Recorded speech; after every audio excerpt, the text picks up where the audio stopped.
Assalamualaikum warahmatullahi wabarakatuh. Alhamdulillah. Wassalatu wassalamu ala Rasulillah Muhammad ibn Abdillah wa ala alihi wa sahbihi wa man walah. Subhanaka la ilma lana illa ma 'allamtana innaka antal alimul hakim. Rabbi shrah li sadri wa yassir li amri wahlul 'uqdatan min lisani yafqahu qawli, amma ba'du. Alhamdulillah, kita ini sebagai manusia dicipta Allah Subhanahu wa taala dengan 3 bagian dari diri kita. Kita sebagai manusia ini disebut manusia kalau punya ketiganya. Kita punya badan, kita punya akal, pikiran, dan juga kita punya hati. Masing-masing sudah diberi Allah orang tuanya. Orang tua badan kita adalah kedua orang tua yang menjadi penyebab keberadaan kita di atas muka bumi, yang jadi penyebab keberadaan kita di atas muka bumi ini. Ayah kita, bapak kita, sama ibu kita. Kepada keduanya kita diminta untuk selalu berbuat baik. Kepada keduanya kita diminta untuk menjadi anak yang berbakti. Kepada keduanya kita diminta untuk hormat, untuk sayang. Bahkan kalau kita punya orang tua adalah orang yang tidak mampu secara kehidupan, kita wajib untuk menafkahi orang tua kita. Wa wasainal insana biwalidayhi, kata Allah. Kami berpesan kepada anak manusia untuk berbuat baik pada orang tuanya. Orang tua badan kita. Padahal badan ini merupakan bagian yang terendah yang dimiliki oleh manusia. Badan kalau rusak urusannya mati. Dan mati adalah sesuatu yang pasti akan terjadi kepada setiap manusia. Segitunya Allah nyuruh kita kepada orang tua kita untuk benar-benar berbakti kepada mereka. Allah kemudian menjadikan akal kita juga perlu orang tua yang mendewasakan, yang membesarkan, memastikan akal kita bertumbuh mengikuti jalan yang benar, memastikan keimanan bagi akal kita, memastikan akal kita mempercayai sesuatu sesuai dengan fakta. Akal kita ini harus tersambungkan sama orang tuanya. Orang tua bagi akal kita adalah guru-guru kita. Kita harus berbakti kepada guru-guru kita. Kita harus menyayangi guru-guru kita. Kita harus bersambung dengan guru-guru kita. Jangan ada yang putus hubungan sama guru. Masukkan gurumu dalam hatimu. Sertakan mereka dalam doa-doamu. Doakan kesehatannya. Imam Ahmad bin Hanbal tiap sholat mendoakan gurunya, yaitu Imam Syafi'i. Tiap sholat, tiap doa duluan menyebut nama gurunya daripada menyebut dirinya sendiri. Imam Ahmad bin Hanbal selalu dalam doanya beliau sebut nama Imam Syafi'i lebih dahulu daripada dia menyebut dirinya sendiri. Allahumma arham Syafi'in, ya Allah rahmatilah Imam Syafi'i, sayangilah Imam Syafi'i, ya Allah, terus begitu. Sampai pernah anak perempuannya bertanya, siapa Imam Syafi'i bagimu, wahai ayahanda? Mengapa engkau sebegitu mencintainya? Mengapa engkau selalu menghadirkannya, bahkan mendoakan dirinya lebih dulu daripada engkau mendoakan dirimu sendiri? Imam Ahmad bin Hanbal menjawab, Syafi'i bagiku, Imam Syafi'i bagiku kal afiyah lil jasad wa kasyamsi lid dunya idza zalata hallahuma min iwad. Syafi'i bagiku setara kesehatan bagi badan, setara matahari bagi bumi. Apabila keduanya sirna, tentu tak ada yang dapat menggantikannya. Kayak kesehatan bagi badan. Badan kita nih sebagus apapun, begitu sakit udah gak ada lagi gunanya. Mata kita walaupun ada biji matanya, tapi kalau dihilangkan penglihatannya, gak bisa lagi melihat, gak ada lagi gunanya. Semuanya kayak cuman jadi aksesoris belaka. Punya telinga tapi tuli kayak jadi buat gantung kacamata. Demikian katanya Imam Ahmad bin Hanbal mengenai Imam Syafi'i. Guru bagiku setara kesehatan bagi badan, kalau hilang gak ada gantinya. Setara matahari bagi bumi, kalau hilang, hilang pula lah cahaya di bumi ini. Udah gak ada lagi cahayanya, udah gelap semuanya. Itu guru, orang tua bagi akal kita. Dan yang terakhir, kita punya hati, kita punya badan, ada orang tuanya yang membesarkan, memastikan badan kita tumbuh dengan sehat.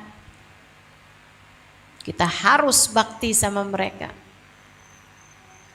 Kita punya akal, sama Allah juga dikasih orang tuanya, yaitu guru-guru kita.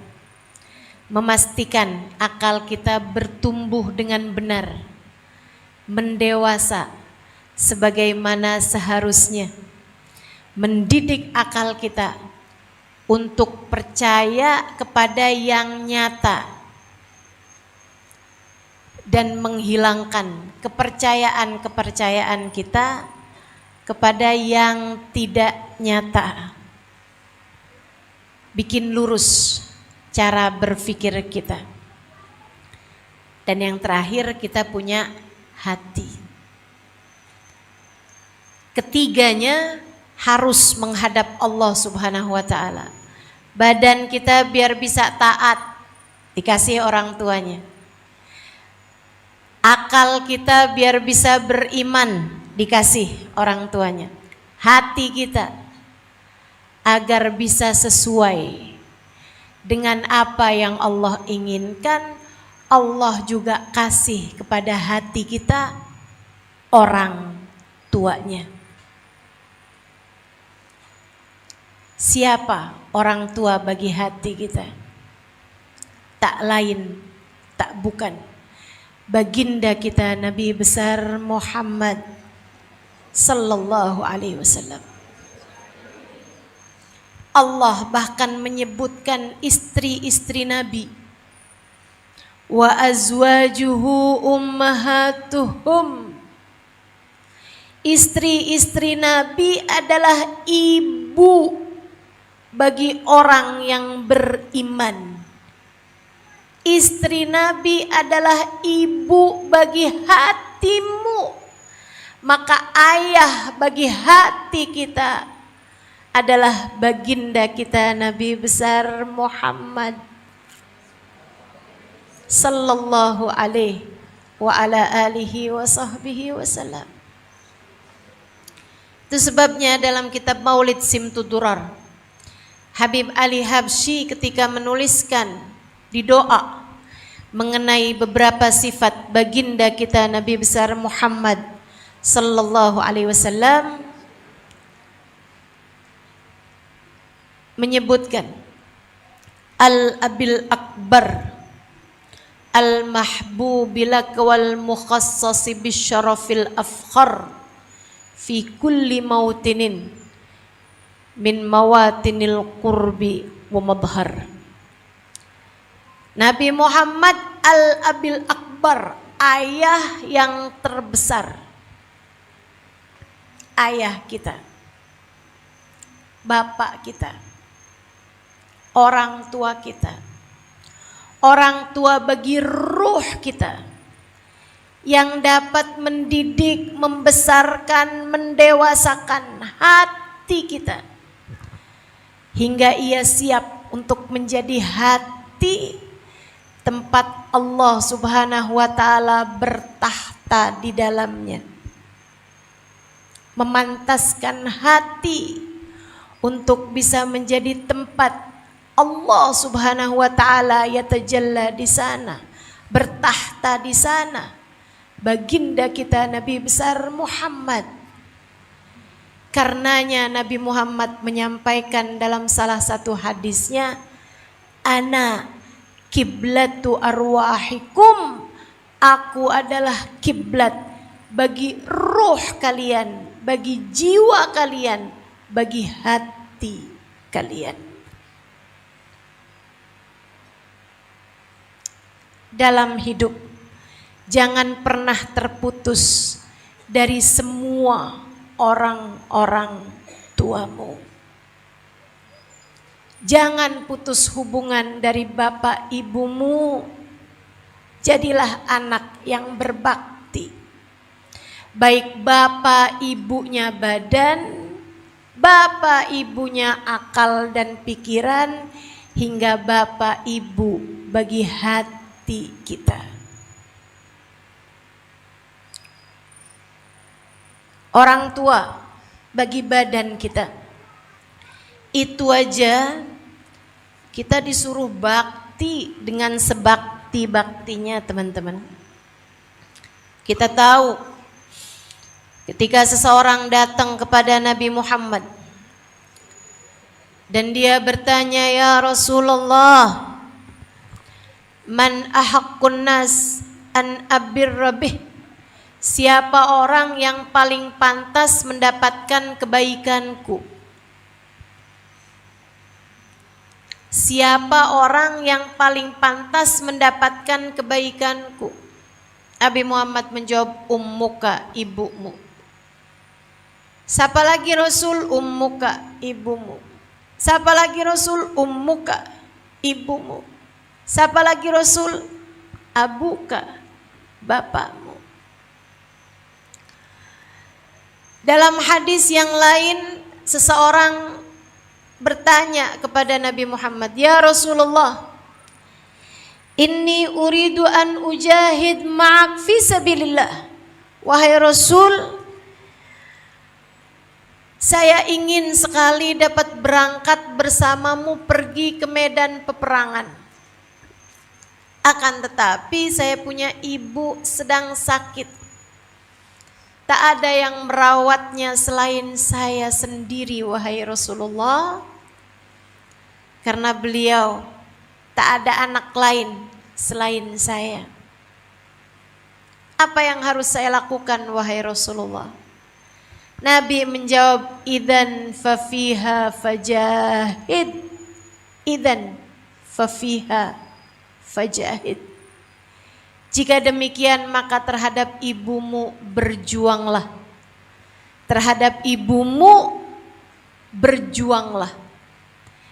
Ini punya makna bahwa bakti mengurus orang tua lebih utama bahkan daripada jihad fisabilillah. Dan punya makna juga bahwa mengurus orang tua dibahasakan Nabi Muhammad sebagai jihad. Idan fafiha fajahid, terhadap orang tuamu berjuanglah kamu. Bakti sama orang tua punya makna jihad, bernilai jihad fisabilillah. Dan saya udah lihat dari banyak orang-orang yang saya temui, tidak ada ulama, orang besar, orang soleh, orang hebat yang durhaka sama orang tuanya. Semakin mulia, semakin tinggi, pasti semakin kuat baktinya kepada orang tua. Maka siapapun di antaramu yang masih pada punya orang tua, alhamdulillah, syukurilah dengan cara berbakti kepada mereka, membahagiakan hidup mereka semampu kita, sekemampuan kita.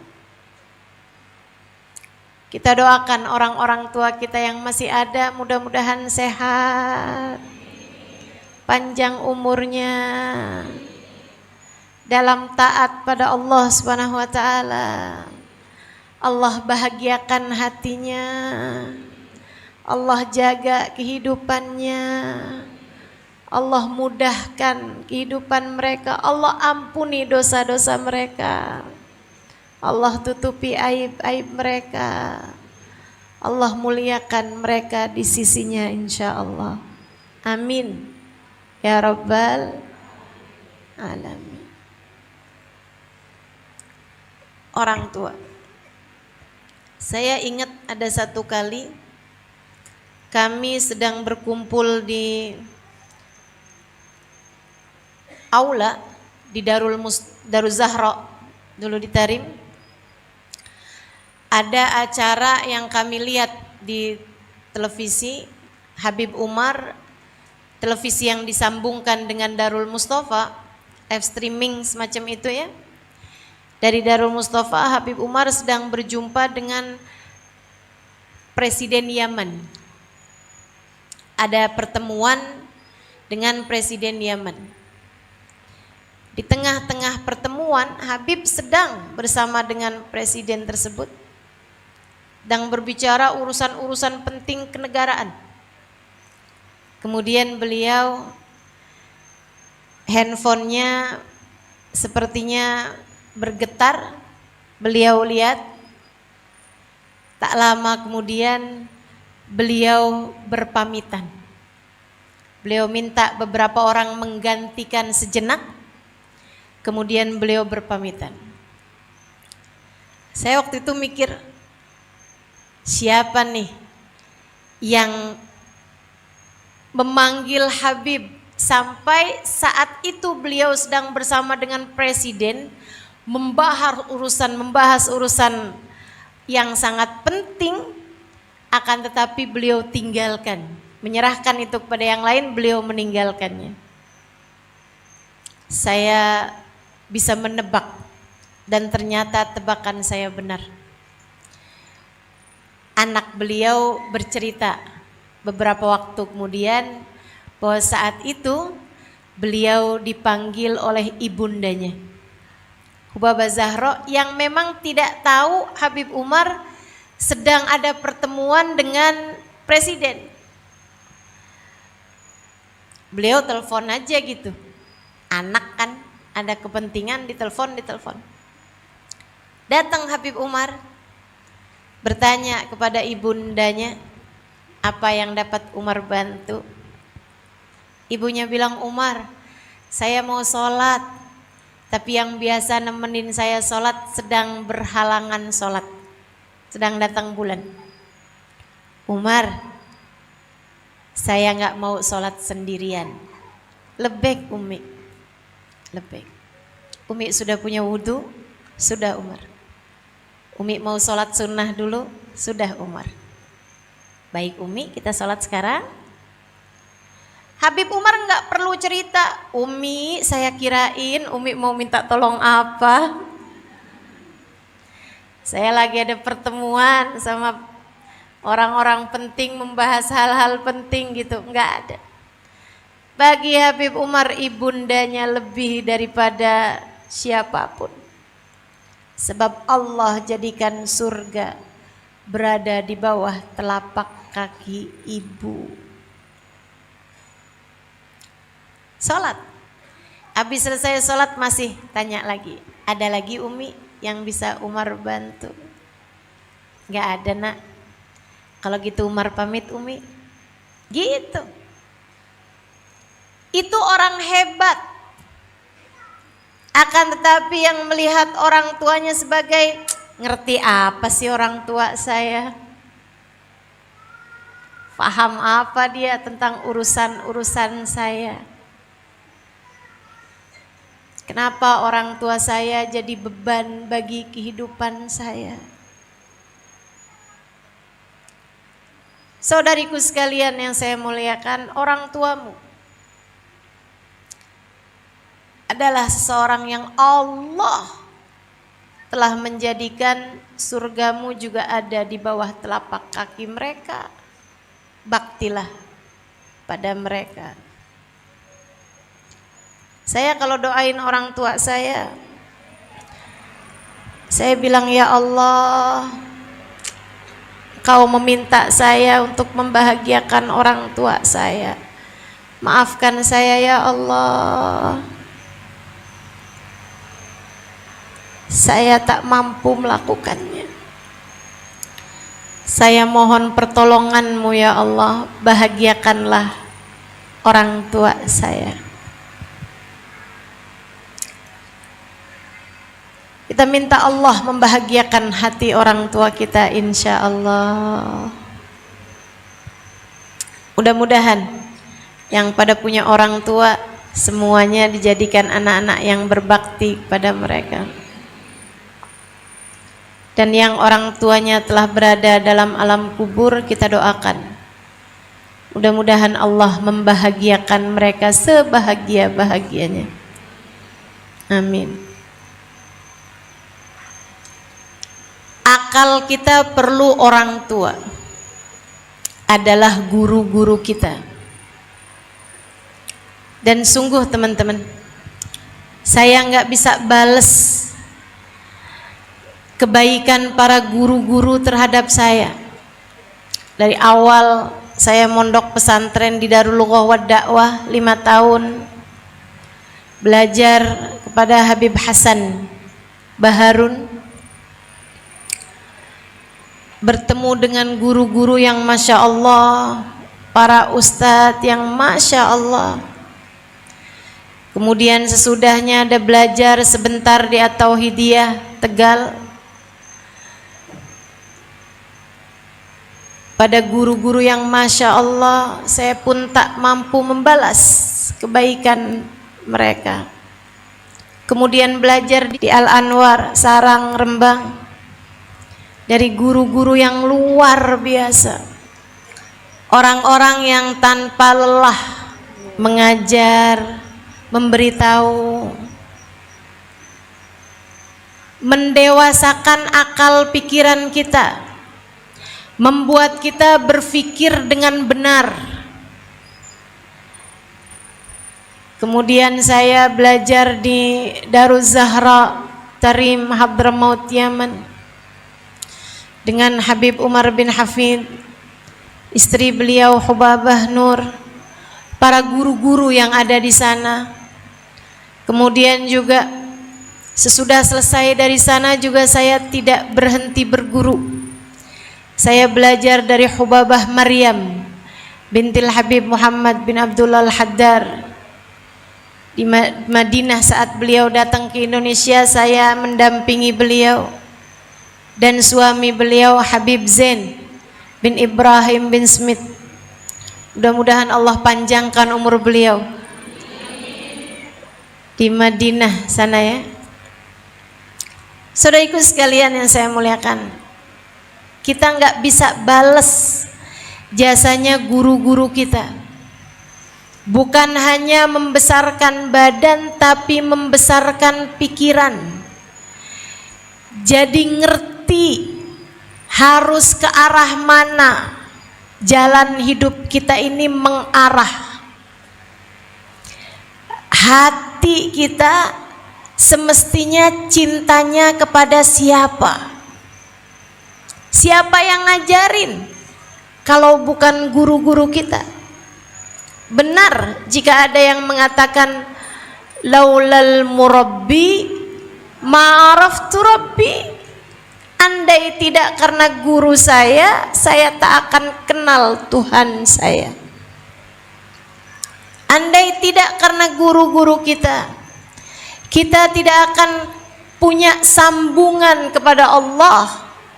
Andai tidak karena guru-guru kita tidak akan punya sambungan kepada baginda kita Nabi besar Muhammad. Dan kalau tidak punya sambungan kepada Allah dan Rasulnya, lantas untuk apa kita hidup di atas muka bumi ini? Cuma untuk sekedar makan, tidur, tak ubahnya kita dengan binatang-binatang yang sering kita temui di jalan-jalanan itu. Kalau kita hidup cuma buat makan, tidur, kawin, hamil, punya anak, nyusuin. Apa bedanya kita sama kucing? Kucing kan kerjaannya gitu, makan, tidur, kawin. Sebelum kawin berantem. Katanya kalau udah denger suara ribut-ribut kucing berantem berarti mau kawin. Ternyata kucing kalau mau kawin berisik, sama kayak sebagian perempuan-perempuan. Adik-adik jomblo banyak nih mau kawin berisik bener. Ya Allah, andai tidak karena guru-guru kita nggak kenal jalan menuju Allah Subhanahu wa taala. Fajazahumullah anna khaira. Semoga Allah membalas mereka dengan segala kebaikan. Semoga Allah Subhanahu wa taala membalas mereka dengan segala kebaikan. Karena gini teman-teman, kalau urusan ilmu pengetahuan kita bisa dapat dengan hanya sekedar baca buku. Saya kalau baca buku tentang Nabi Muhammad, saya tahu Nabi Muhammad lahir kapan, Nabi Muhammad hijrah kapan, Nabi Muhammad, saya bisa tahu. Ilmu pengetahuan bisa mudah diberikan kepada siapapun, bisa mudah kita dapatkan dari manapun. Akan tetapi yang diminta, yang dituntut, yang diinginkan Allah Subhanahu wa taala bukanlah ilmu pengetahuan, melainkan rasa hati. Allah mau kita tunduk, patuh, takwa, khauf, roja kepada Allah Subhanahu wa taala. Allah mau kita khusyuk, tawadu, inkisar kepada Allah Subhanahu wa taala. Allah mau kita cinta, kita rindu kepada Allah Subhanahu wa taala. Semuanya adalah rasa hati. Kepada Nabi Muhammad kita tidak diminta untuk sekedar mempelajari hidupnya, tahu kapan beliau dilahirkan, di mana dilahirkan, kapan beliau menikah, berapa anaknya. Bukan hanya sekedar itu teman-teman saudariku sekalian. Akan tetapi yang Allah minta kita dari Nabi Muhammad adalah sambungan hati. Hati yang kenal cinta kepada Nabi Muhammad, cinta, rindu. Hati yang takzim kepada baginda Nabi besar Muhammad sallallahu alaihi wasallam. Dan rasa hati tak bisa, tak cukup hanya dengan disampaikan lewat buku, rasa itu hanya bisa ditularkan. Rasa hanya bisa ditularkan, tidak bisa diceritakan. Kalau kamu misalnya, saya kasih tahu, ada di Arab buah enak, namanya buah tin misalnya. Kamu nggak tahu rasanya buah tin, kamu jadi nggak tahu buah tersebut, dan tidak cukup hanya dengan diceritakan. Kamu nggak cukup misalnya, kalau gitu buah tin itu apa rasanya? Manis. Oh, sama dong kayak kue. Kue juga manis? Enggak sama. Kan itu buah. Oh, kalau gitu sama sama duren. Oh, enggak sama. Tin enggak sama sama duren. Apa sama enggak samanya? Duren ada pahit-pahitnya. Kalau tin enggak ada pahit-pahitnya. Oh, kalau gitu sama-sama pisang. Enggak sama sama pisang. Apa bedanya? Ini agak bingung nih. Kita kesulitan mendefinisikan rasa, teman-teman. Sebab rasa itu tidak bisa diceritakan. Makanya dalam kitab Ayyuhal Walad, katanya Imam Ghazali, sa'altani, kamu banyak bertanya kepada saya tentang pertanyaan-pertanyaan mengenai rasa. Nah, itu nggak bisa diceritakan. Ada seseorang bertanya kepada kawannya, ada seorang anin, seorang impoten. Ini kalau yang pernah baca kitab Ayyuhal Walad, ini bagian yang paling antik nih dari pembahasannya Imam Ghazali menurut saya. Kata Imam Ghazali, ada seorang yang impoten tanya sama kawannya yang habis malam pertama tentang rasanya malam pertama. Kawannya menjawab, saya pikir kamu hanya impoten. Ternyata tidak, selain impoten kamu juga bodoh. Kamu juga bego gitu. Kenapa gitu?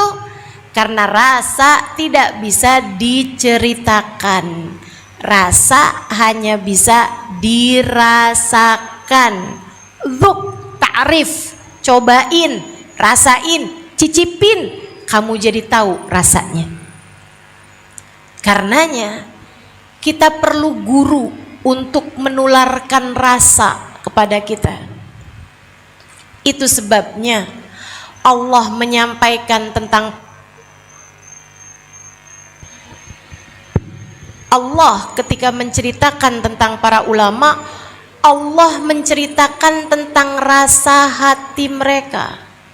Kata Allah, innama yakhsyallaha min ibadihil ulama. Bukan ya'rifullah. Allah nggak bilang sesungguhnya yang paling tahu tentangku adalah para ulama. Bukan. Allah nggak bilang yang paling banyak ilmu tentangku adalah para ulama. Bukan. Sebab ilmu bisa kamu dapat dari ulama atau bukan dari ulama. Akan tetapi Allah ketika menceritakan tentang ulama, Allah bilang innama yakhsyallah, yakhsyallah. Sungguhnya yang paling takut kepada Allah rasa hatinya. Rasa hati hanya bisa ditularkan oleh yang punya rasa hati juga. Sesungguhnya yang paling takut kepada Allah adalah para ulama. Dari para ulama kita kenal rasa takut kepada Allah. Dari para ulama kita kenal rasa khusyuk kepada Allah. Dari ulama kita kenal inkisar. Dari guru-guru kita kenal cinta kepada Allah Subhanahu wa taala. Dari guru-guru kita kenal rasa cinta kepada baginda Nabi besar Muhammad sallallahu alaihi wa ala alihi wa sahbihi wasallam. Saudariku sekalian, rasa ini yang kita pelajari dari guru-guru kita. Rasa ini yang kita berharap ditularkan oleh guru-guru kita. Saya lihat guru saya Hubabah Nur itu kalau lagi bahas tentang neraka, air matanya nggak berhenti mengalir, takut luar biasa. Beliau kalau lagi bahas tentang urusan dosa, kayak orang yang sudah ada di tepi jurang neraka gitu, takutnya. Padahal saya khidmah kepada beliau, saya sering membersamai beliau. Dosa apa yang beliau lakukan? Ayahnya yang adalah juga gurunya, Habib Muhammad bin Abdullah Al-Haddar, bahkan tidak mengajarkan anak perempuannya nulis.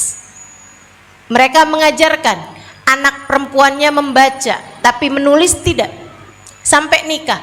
Nanti kalau nikah mereka baru belajar nulis, begitu ya, dari suaminya atau dari orang lain gitu, baru belajar nulis. Tapi sebelum nikah tuh nggak belajar nulis, belajarnya hanya baca. Sehingga mereka baca Quran bisa, baca kitab gundul bisa, semuanya bisa. Nulis nggak bisa.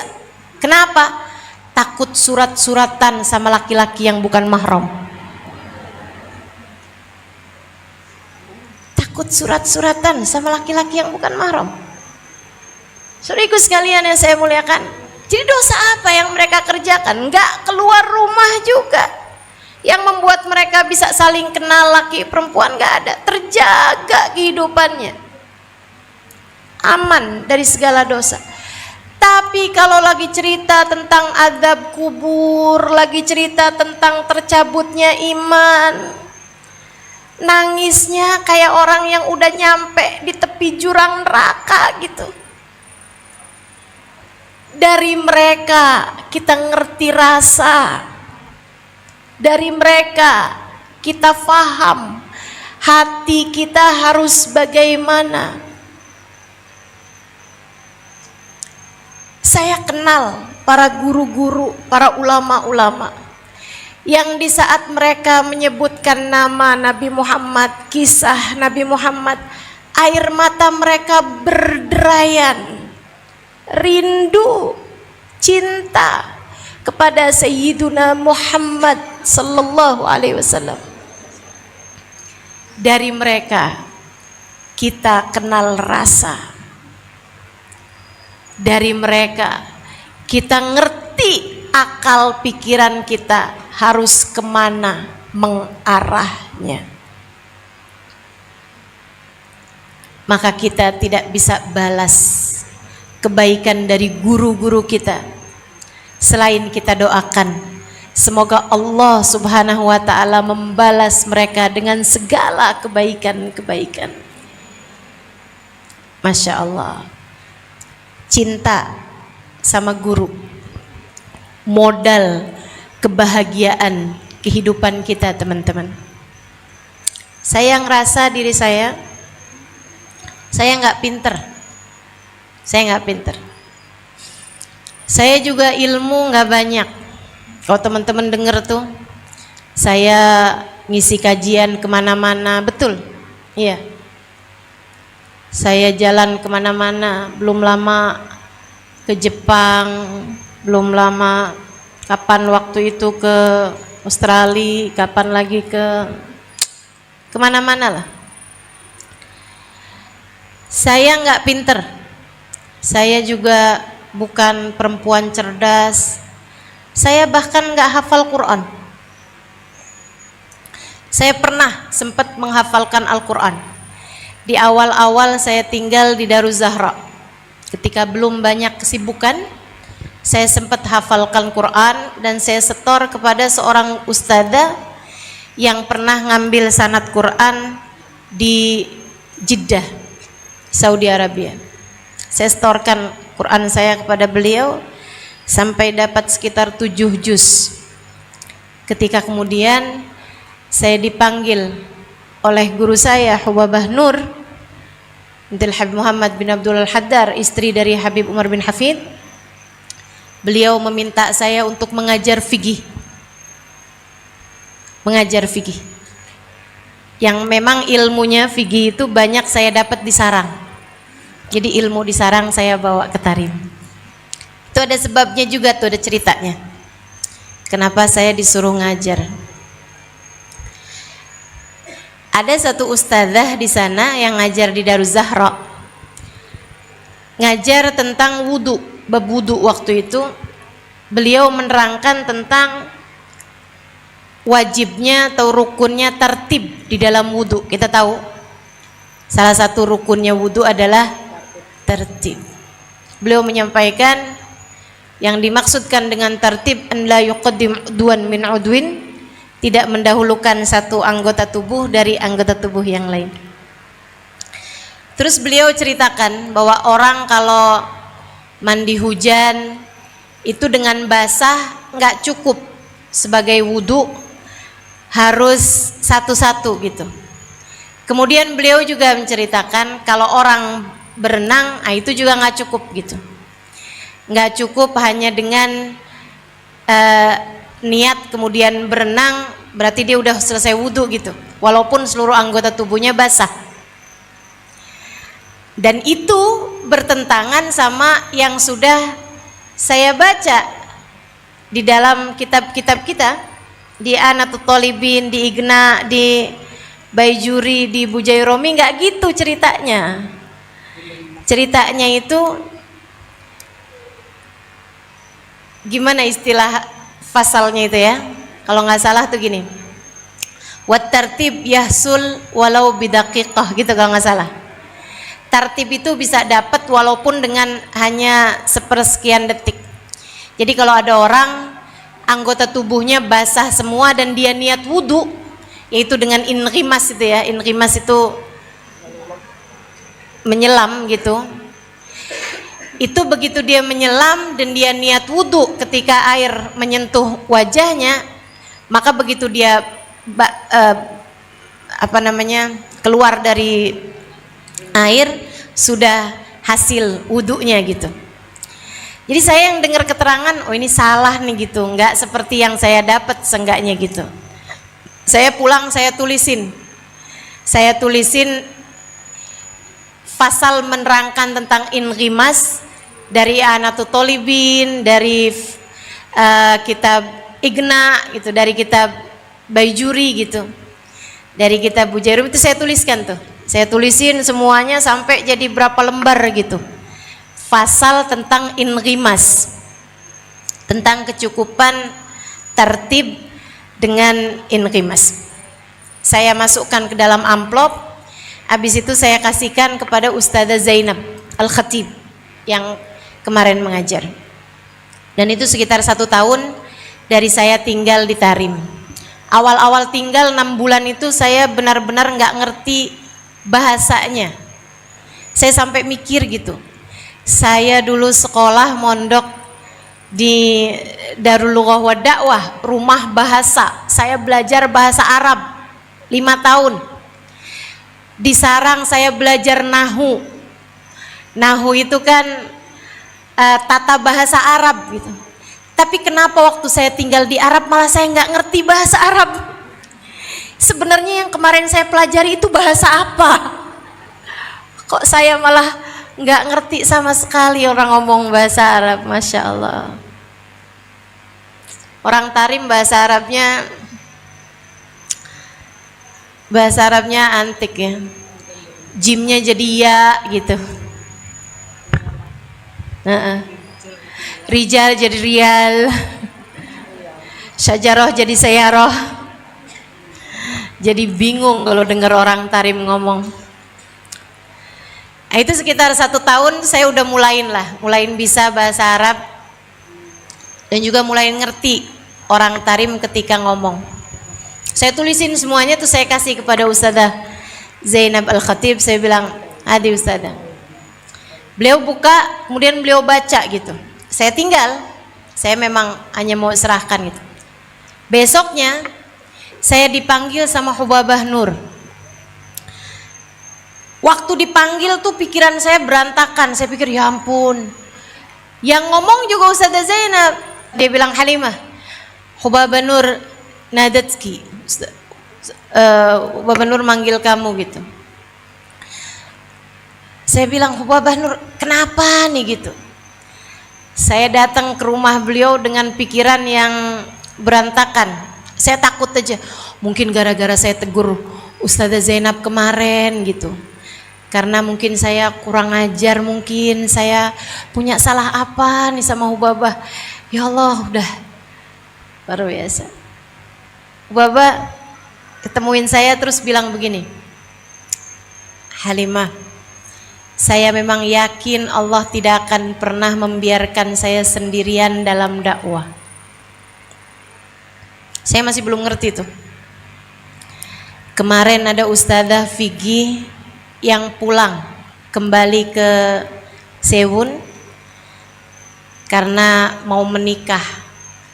Saya doa minta sama Allah Ustazah yang mengajar fikih di sini. Kemarin Ustazah Zainab bawain saya surat yang kamu tulis tentang bab inghimas. Kamu menuliskannya kan?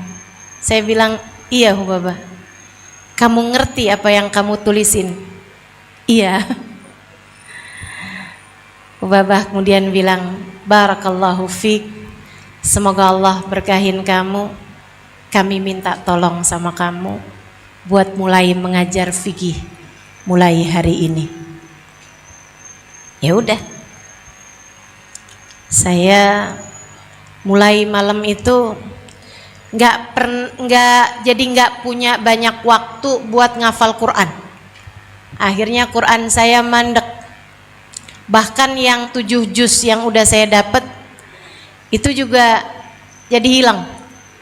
Saya sempat tanya sama Habib Umar karena saya pernah dapat keterangan bahwa dosa yang paling besar adalah dosanya penghafal Al-Quran yang lupa sama hafalan Qurannya, kan begitu?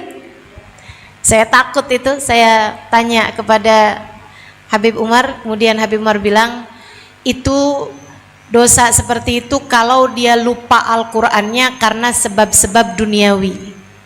Tapi kalau karena melaksanakan sesuatu yang lebih penting seperti mengajar atau belajar ilmu yang wajib, maka itu tidak berdosa karena melaksanakan yang aula.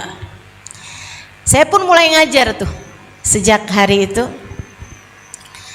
dan saya kalau mau ngajar persiapannya banyak karena bukan hanya persiapan materi yang mau diajarin tapi juga persiapan bahasanya. Jadinya belajarnya susah banget tuh, mesti dengerin lebih banyak kajian-kajian fikih gitu, mesti baca banyak dari kitab-kitab, baru saya ingat-ingatin kata-katanya juga, sehingga saya kemudian mengajarkannya. Alhamdulillah. Jadi sekarang nih, sekali lagi, saya nggak pinter, saya juga nggak cerdas, biasa-biasa aja lah, yang nggak jongkok tapi EQ-nya nggak jongkok gitu ya, tapi ala kadar aja lah, standar. Tapi kalau seperti yang teman-teman dengar saya kesana kemari mengajar, saya merasa mudah-mudahan ini benar, mudah-mudahan ini tahaddus bin ni'mah, saya merasa ilmu saya berkah. Saya merasa ilmu saya berkah. Dan saya kalau ditanya kenapa ilmu saya berkah, saya nggak tahu, tapi barangkali karena saya cinta kepada guru-guru saya. Saya cinta sama orang-orang yang telah begitu tulus, begitu ikhlas, begitu baik mengajarkan kepada saya tentang berbagai macam rasa yang seharusnya kepada Allah, kepada Nabi Muhammad, kepada ilmu, kepada orang-orang soleh. Ngajarin kepada kita tentang hati kita harus kemana mengarah, akal pikiran kita harus seperti apa. Yang ada di pikiran kita nih ditata sama para ulama-ulama kita, para guru-guru kita. Alhamdulillah. Lillah, alhamdulillah. Saya ceritakan di buku Bidadari Bumi 2 tentang perempuan bernama Hubabah Haddadah. Ini nih ceritanya bermula dari sarang. Saya dulu di sarang, salah satu kegiatan yang saya sukai adalah Bahtul Masail, musyawarah, pembahasan berbagai macam masalah gitu, kita cari di kitab-kitab jawabannya gitu kan. Saya ingat saya itu kalau musyawarah hampir selalu aja nggak dapat gitu jawabannya. Tapi ada kakak kelas saya kayak selalu aja punya jawaban gitu. Jadi saya kalau musyawarah tuh saya suka deket-deketin. Saya bilang, udah ada ya kak jawabannya ya kak. Saya tanya gitu. Dia selalu aja punya jawaban itu. Satu hari dia bilang, Kak Imah udah baca belum kitab Bughyatul Mustarsyidin? Saya bilang belum. Nah itu kak, itu banyak sekali jawaban permasalahan zaman sekarang yang ada di kitab tersebut. Oh gitu. Saya pergi ke toko kitab depan pondok itu. Saya beli itu kitab Bughyatul Mustarsyidin. Saya lihat penulisnya Abdurrahman Al-Masyhur. Kitab itu saya seneng banget. Kayaknya tuh ada banyak masalah-masalah tuh memang jawabannya tuh di situ gitu. Jadi saya terus saja baca. Saya terus saja gali kitab itu sampai saya pun mulai tuh sering bisa jawab-jawab kalau musyawarah gitu. Kitab itu sampai lecek, sampai tulisan depannya tuh hampir nggak kebaca gitu judulnya, dari seringnya saya bawa kemana-mana. Sampailah saya di Tarim, saya udah ngajar waktu itu, udah beberapa tahun mengajar. Satu hari saya kedatangan, kami semua di Darul Zahra kedatangan seorang perempuan yang cacat ya, nggak bisa jalan, lumpuh kakinya. Tapi Hubabah Nur sangat hormat sama beliau, Habib Umar sangat hormat sama beliau. Beliau tinggal di Darul Zahra, dia senang tinggal di Darul Zahra, padahal diminta sama Habib untuk tinggal di rumah beliau. Tapi beliaunya senang tinggal di Darul Zahra, senang bisa sholat berjamaah, dengerin baca wirid bareng gitu, dia senang. Saya pertamanya liatin beliau ini, Masya Allah gitu kan. Satu hari saya liatin beliau itu lagi saya tanya-tanya tentang beliau gitu. Beliau cerita bahwasanya ayahandanya beliau itu adalah Habib Abdurrahman Masyhur. Saya tanya gitu, saya bilang, Hubabah, Habib Abdurrahman Masyhur itu penulis kitab Bughyatul Mustarsyidin. Dia bilang, aywa inti arafti. Dia bilang, iya, kamu tahu sama abah saya. Abah saya mufti Hadramaut pada zamannya. Abah saya penulis kitab Bughyatul Mustarsyidin. Oh, saya seneng banget. Satu waktu saya lihat beliau itu gosok-gosokin kaki, dibalur-balurin gitu. Padahal kan beliau nggak bisa jalan gitu ya, jalannya pakai merangkak gitu. Saya tanya Hubabah, kenapa digosok-gosokin itu pakai minyak apa gitu? Beliau bilang ini minyak cengkeh Halimah. Terus saya gosok-gosokin karena kalau habis saya gosokin tuh enak gitu tidurnya. Saya bilang boleh nggak saya yang pijitin Hubabah? Dia bilang coba aja. Saya pun pijitin beliau. Mulai hari itu, saya yang hari itu sudah jadi ustazah, punya banyak jadwal mengajar juga di Darul Zahra, saya bertambah profesi menjadi tukang pijit Hubabah Haddadah. Saya senang khidmah sama guru-guru, khidmah sama ulama, termasuk sama anaknya ulama. Jadi teman-teman, sambung hati sama Allah, sambung hati sama Rasulullah melalui para guru-guru kita. Mereka adalah orang tua bagi akal kita. orang tua badan, kita bakti kepada mereka.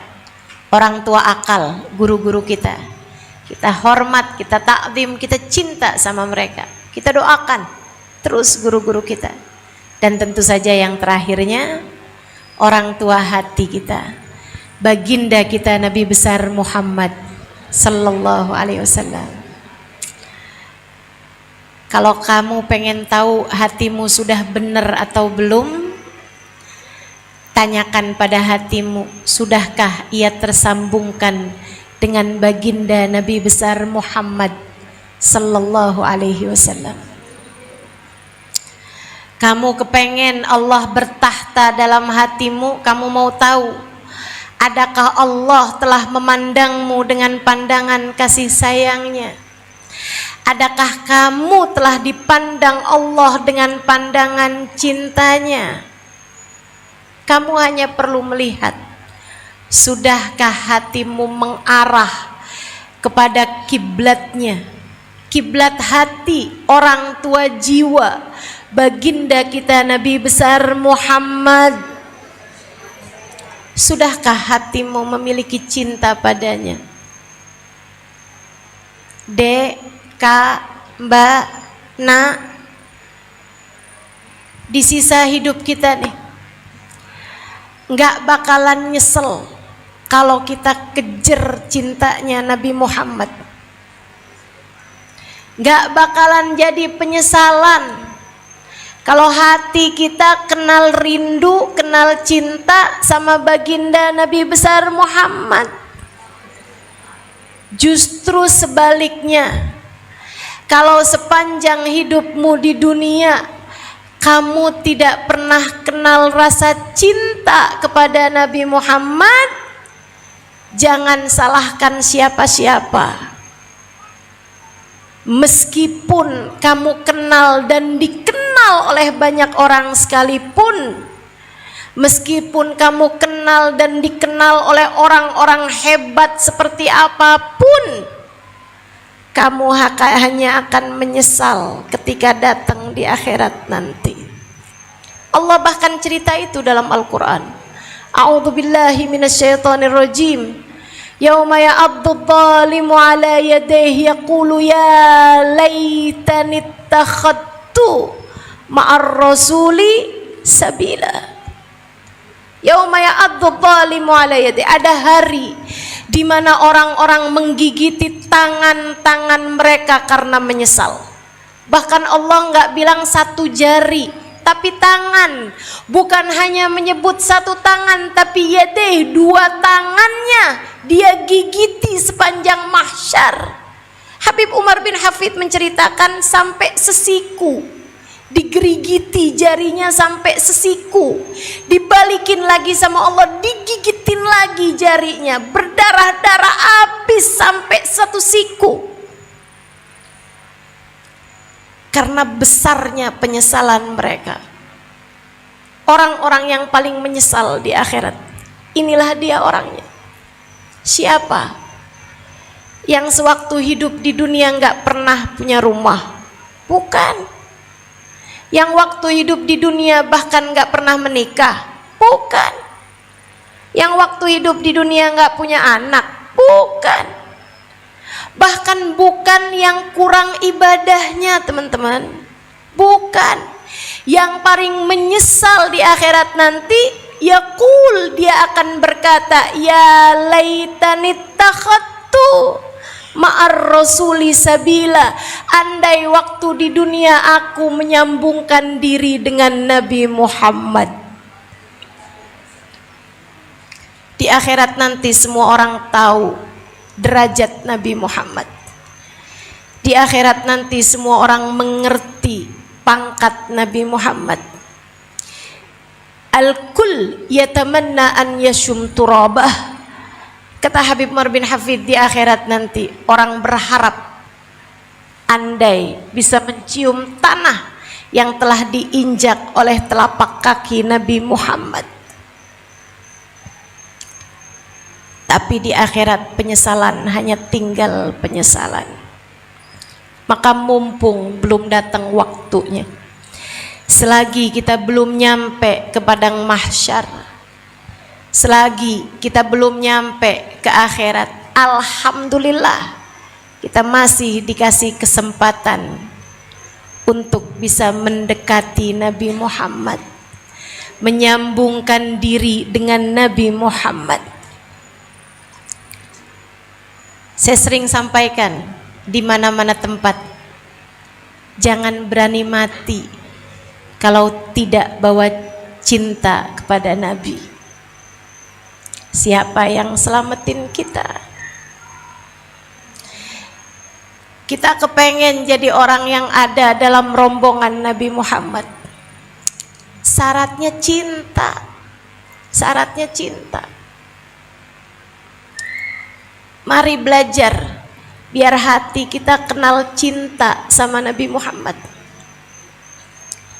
Mari terus berguru sampai hati kita ngerti rindu kepada Nabi Muhammad. Mari terus menimba rasa sampai hati kita kenal kayak apa rasa merindukan Nabi besar Muhammad. Saudariku sekalian yang saya muliakan, Ubabah Bahia, salah satu guru saya, beliau bilang gak ada cara buat kita sampai kepada Allah kecuali lewat jalan Nabi Muhammad.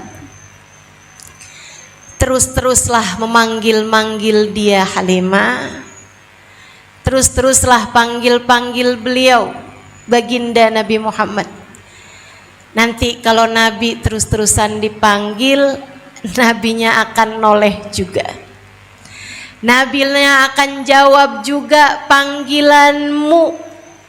Dan kalau kamu sudah dijawab panggilannya sama Nabi Muhammad, Nabi akan menarik uluran tanganmu, Nabi akan meraih uluran tanganmu, dibawanya kamu untuk sampai kepada Allah.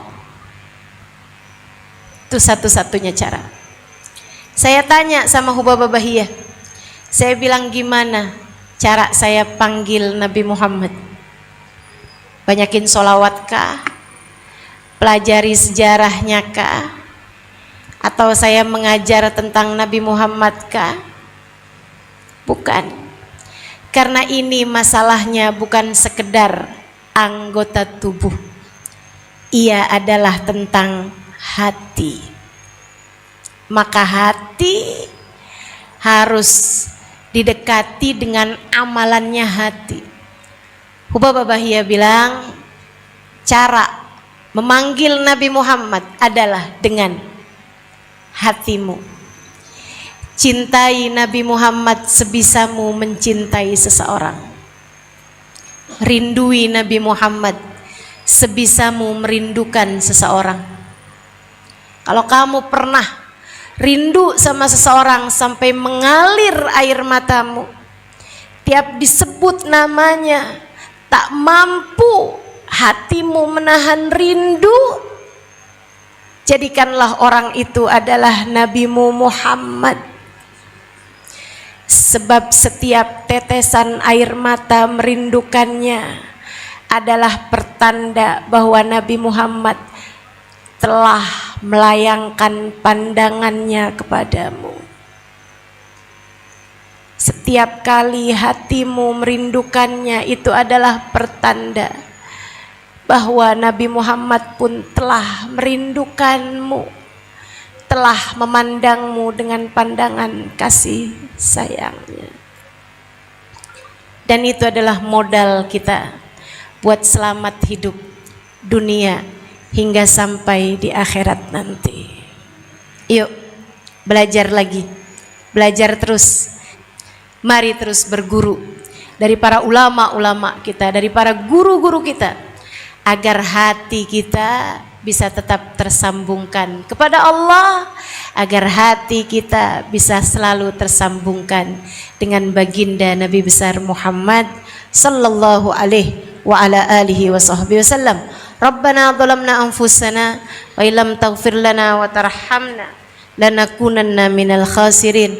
Rabbana atina fid dunya hasanah wa fil akhirati hasanah wa qina adzabannar. Bi fadli subhana rabbika rabbil izzati amma yasifun. Wassalamun alal mursalin walhamdulillahi rabbil alamin. Mudah-mudahan ada manfaatnya. Billahi taufiq wal hidayah wal afu minkum. Wassalamualaikum warahmatullahi wabarakatuh.